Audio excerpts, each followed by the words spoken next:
Хей, бәріне сәлем достар, сіздермен бірге мен Илья Кезет жайды біз бүгін менің комнатымда рум тур жасайтын боламыз. Өздерің видеоны астын көріп тұрсаңыздар, видеоға лайк басып кетіп кетеміз, лайк баспаған болсаңыздар, ендеше біз видеомызға кеттік.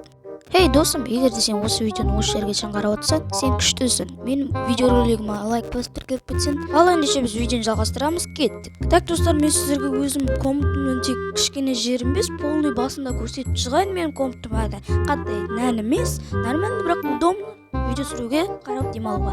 Міне ең бірінші жерде сіздерді көрсетіп жіберейін. Бізде осындай стол бар, қазір. Міне достар, осындай менде стол бар. Мен свет қосып қойған, тұра берсін. Міне осындай, менде білмеймін, осындай бардақ болып отыр. Білмеймін, жинақ қою керек кішкене.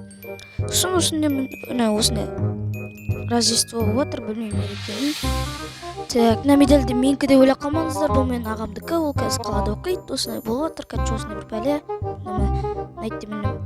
Міне планшетім монтаж жасауға, клавиатура, сондай бір пәле. Міне қазір көрінбей жатса, қазір міне менің клавиатура, мышка,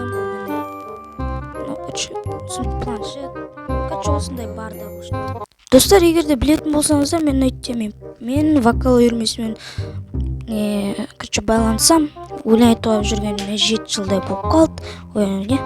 Так, мен жатайым, ұйықтайым, кровать аламын ертең. Так, осындай колонкам бар, колонка бар, осындай комната. В целом нормально. Достар, егер де осындай видеоларды көбірек қаласаңыздар, арнаға лайк басып келіп кетіңіздер, комментарийға осындай контент керек деп жазып кетіңіздер. Әрине мен оны күнде оқи алмаймын, бірақ уақыт болған кезде оқимын. Ал ендеше сіздермен болған мен Илья Кезет. Пока-пока, чао.